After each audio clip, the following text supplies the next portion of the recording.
Good morning, students. We have started the chapter 5, which deals with the continuity and the differentiability of the functions.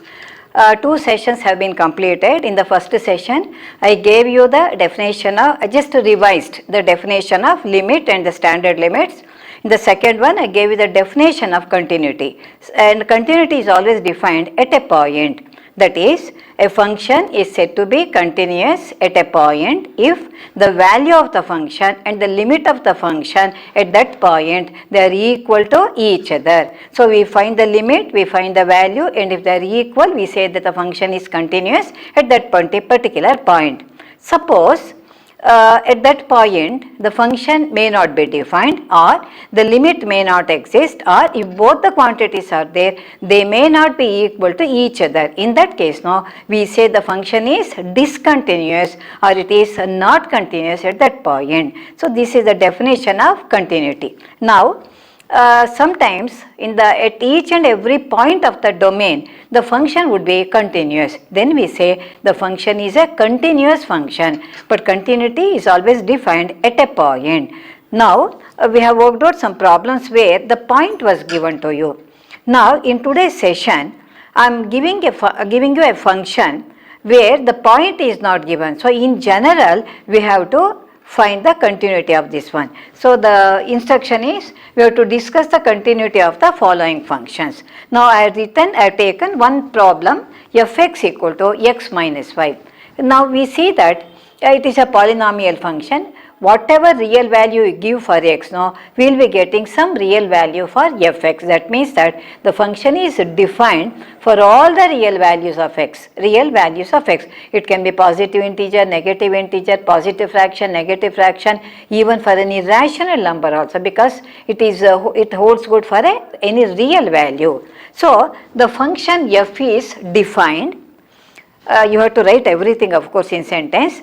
The function fx is defined for all the real values of x. Now I am taking, don't give any particular value, let x be equal to 1, 2, 3, root 3, like that. Always we have to take a general one. So the function as it is, you can see it is defined for all the real values of x. Now let c, small letter c or a also you can take. Let c be any real number. Let c be any real number. I am not saying a particular number, some general number. That's why I am not giving any value for that one. If you give value, it shows that it holds good only for that value. So I am taking a general real number. Let c be any real number. What's the function here? fx equal to x minus 5. Therefore, what would be f of c equal to? It is c minus 5. That means this is known as that is function is defined at c, and the value of the function at c is f of c, that is equal to c minus 5. Now here we have to get the limit of the function, and let me calculate the limit of fx as x tends to c here, because that is the point where we are calculating. That would be equal to limit of, what is the function? X minus 5 as x tends to c. See, finding the limit means wherever the variable is, we just substitute the value here. So this would be equal to c minus 5.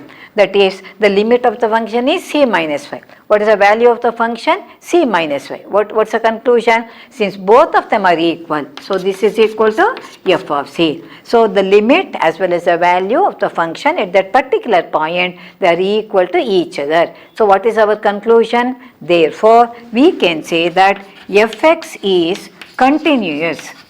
Fx is continuous at c, because we have taken a point c. But what is c? It is some general real number. So it can be 1, it can be 2, it can be rational, it can be irrational, it can be negative integer, positive integer.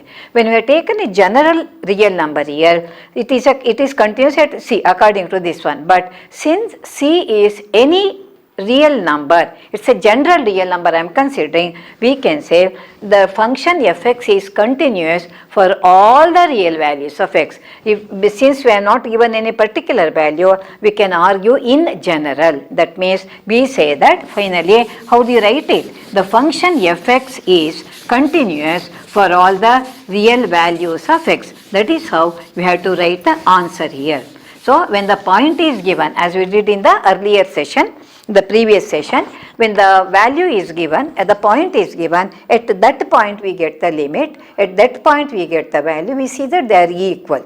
Now here, when the point is not given and looking at the function, since it is defined for all the real values, we can certainly take some general real number c, and at that point we got the value of the function, then we got the limit of the function. Therefore, the function f is continuous for all the real values of x. So this is how we argue. So all these sentences have to be written. The first you have to write the function f is defined for all the real values of x. Let c be any real number. Then find f of c. Then find the limit of fx as x tends to c. See that they are equal, and because they are equal, you can come to the conclusion that the function is continuous for all the real values of x. Now let me take another problem. Fx is equal to 1 by x.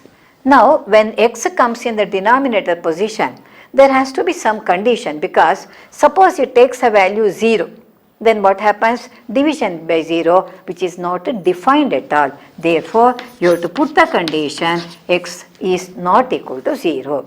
So this function is defined for all the real values of 0, real values of x, but for 0. So x is equal to 0, it cannot take that value. Therefore, omitting that value 0, it can take any real value. The argument is same thing. So what you have to write here? The function is defined for all the real values of x not equal to 0. That sentence has to be taken. Now the procedure is same. So what I do is, first below this you have to write the function is defined for all the real values of x not equal to 0.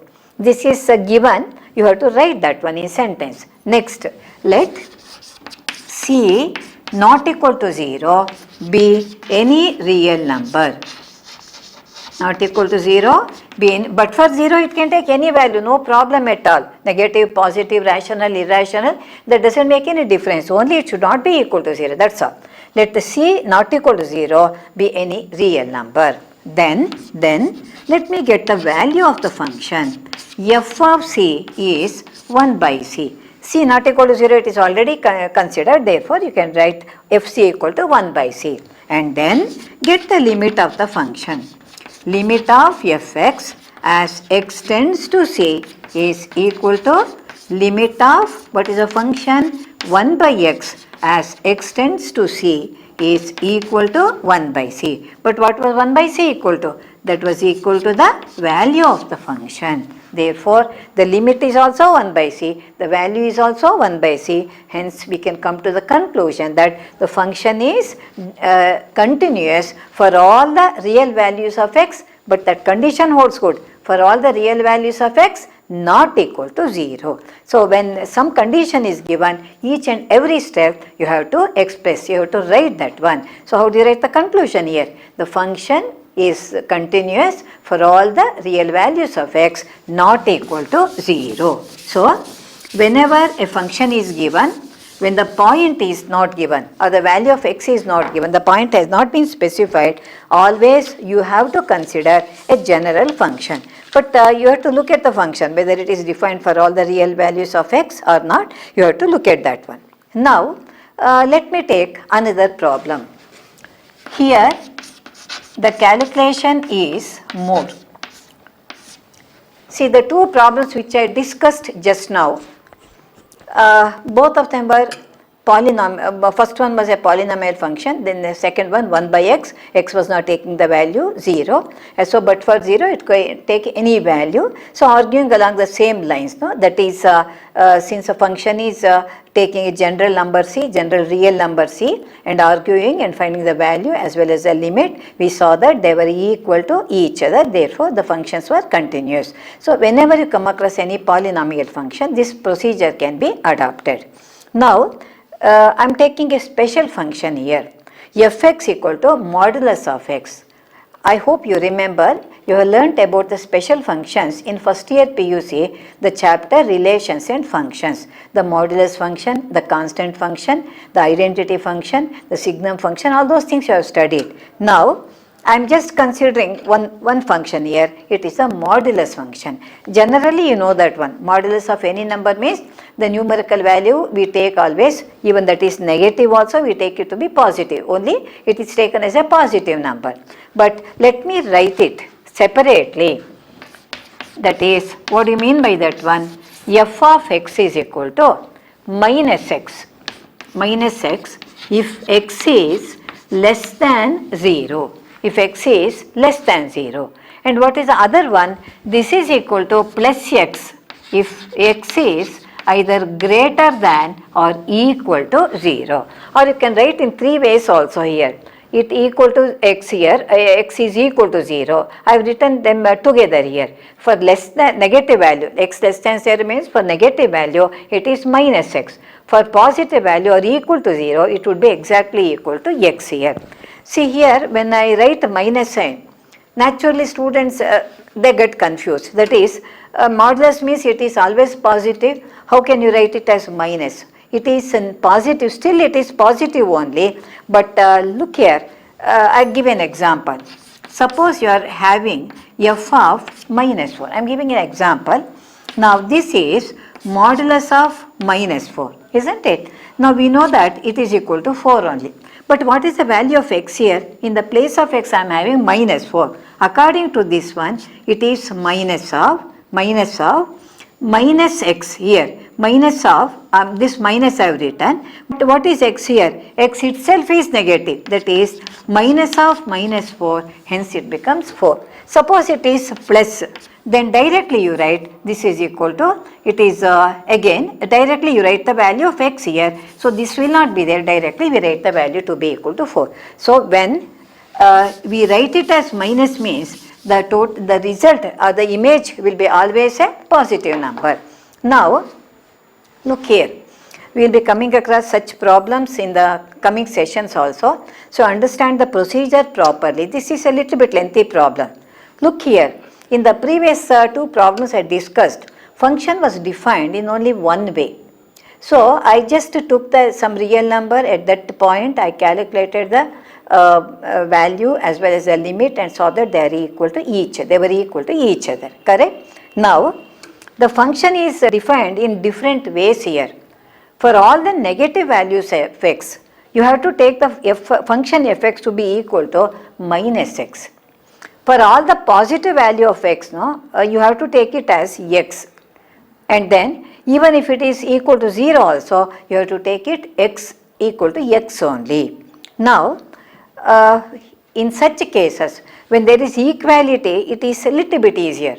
When there is an inequality, we have to discuss three different cases. Now, how does it behave for all the negative values? It behaves like this. For all the positive values, x greater than 0, it is equal to x. So, three cases, you remember three cases that have been discussed is the continuity for the negative value that is less than 0, continuity for the positive value that is greater than 0, and continuity at the point 0. So, these are the three cases which arise when we have that inequality, because for the negative value function is minus x. It is behaving in a different way. For the positive value, it is equal to x. And at that point also, at x equal to 0 also, we have to discuss. So, to discuss the continuity of this one, we consider three cases. That has to be written. We consider three cases. Now, let me take one by one three cases. First, case 1. Case 1. Let x be less than 0. That means it is a negative number. Let x be less than 0. Then how is a function defined? The function is defined to be minus x. F of x equal to minus x. Now it is a polynomial function. Now x less than 0 means let fx be equal to then it is given already, fx equal to minus x. Then you write let c be any, let c, of course this condition is there, less than 0 be any real number. Let c less than 0 be any real number. Then what is f of c here? It is minus c. Then let's calculate the limit also.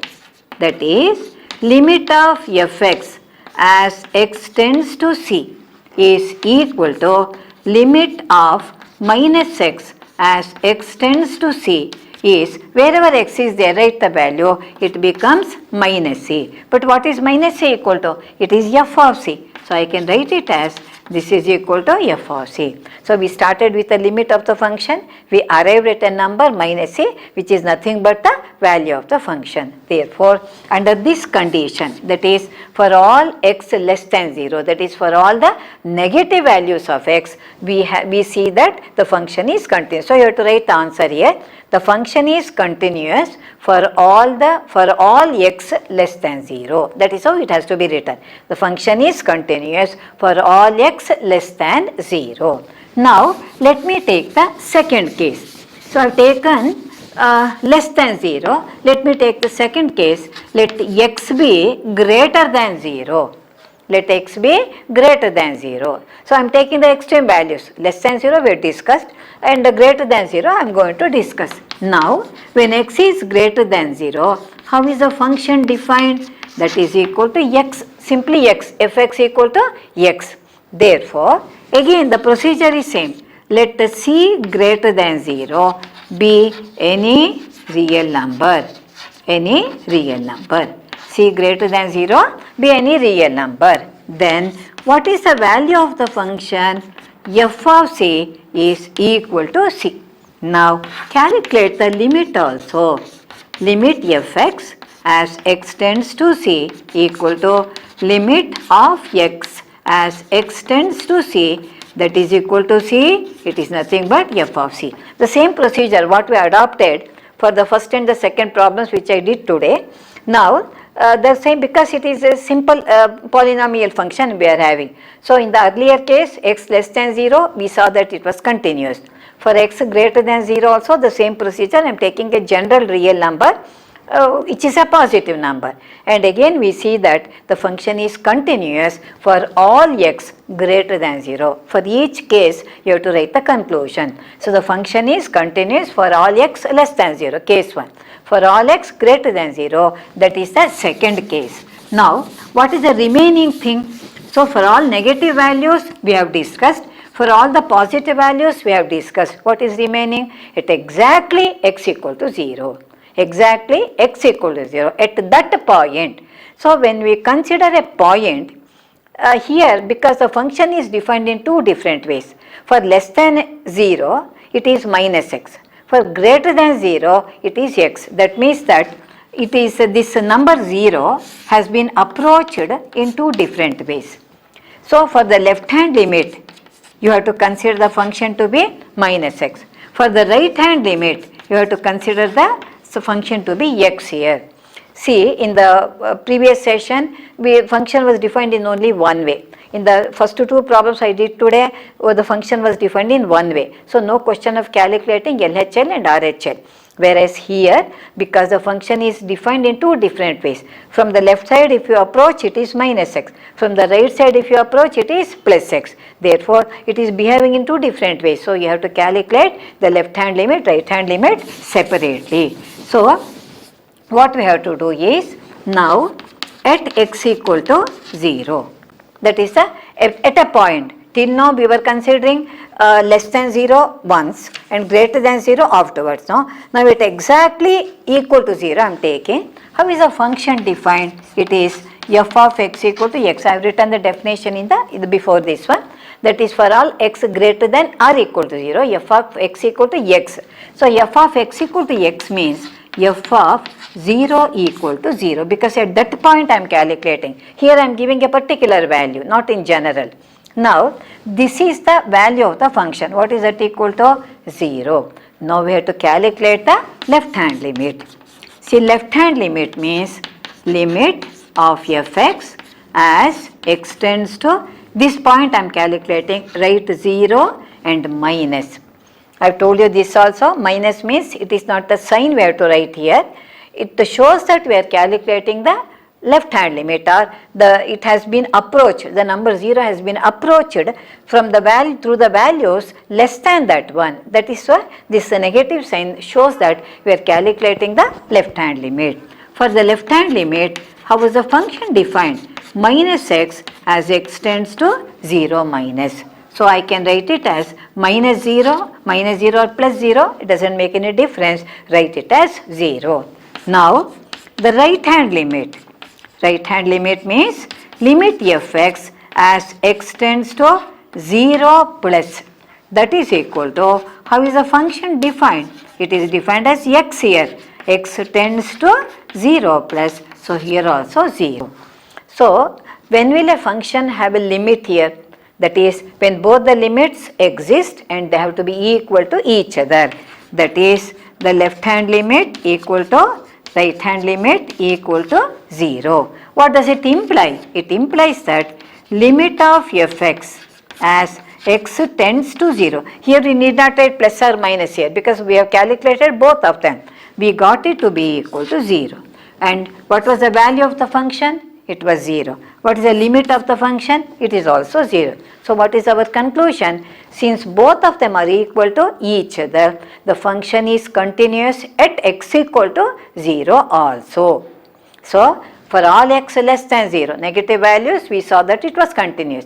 For all x greater than 0, we saw that it was continuous. Because we are calculating that in general, we took c to be any real number. Whereas at exactly 0, we got the exact values here. The value was 0. The limit was also 0. So what is our conclusion? The function, you have to write here, the function is continuous at x equal to 0. So what is our considering all the three cases here, finally we can arrive at the conclusion that the function fx equal to mod x is a continuous function because at each and every point of the domain less than 0, greater than 0, at x equal to 0, it is continuous. Therefore, we can come to the conclusion that the function is a continuous function. I have given the definition of continuous function. That is, if a function is continuous at each and every point of the domain, we call it as a continuous function. So this is how we have to argue. So when the function is defined in only one way, we don't have any problem. You take a general point is given, it's easier. A point is not given, you take a general point, general number c, here a, anything, find the limit, find the value, see that they are equal to each other. When you see that they are equal to each other, automatically we can come to the conclusion that the function is continuous. Now, in the coming, that is in last problem, the function was defined in three different ways. In that case, now we have the left hand, for at a point means when the function is defined in two different ways, we have to calculate left hand limit, right hand limit. And before that value, after that value, how the function behaves, whether it will be continuous or not, we have to discuss here.